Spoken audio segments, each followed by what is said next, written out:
Ito pala ang tamang paraan ng pagtiklop ng damit para maayos at organisado. Isa, bakit laging nawawala ang medyas?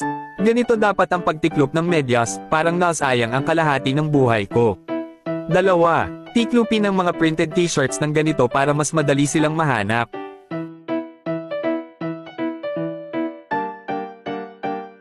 Tatlo, tiklopin ang short sleeve shirt sa paraang ito, tiklopin ang laylayan pataas, tapos tiklopin ulit pababa. Simple at hindi nagkakaroon ng gusot. Apat, paano tiklopin ang sweatshirts?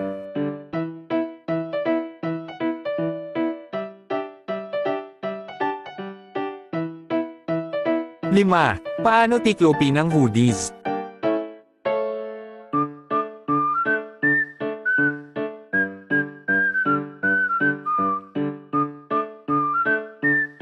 Anim, tiklopin ang jeans nang walang gusot at hindi mawawala ang porma. Pito, tiklopin ang pajamas bilang isang kompletong set, ganito ang paraan.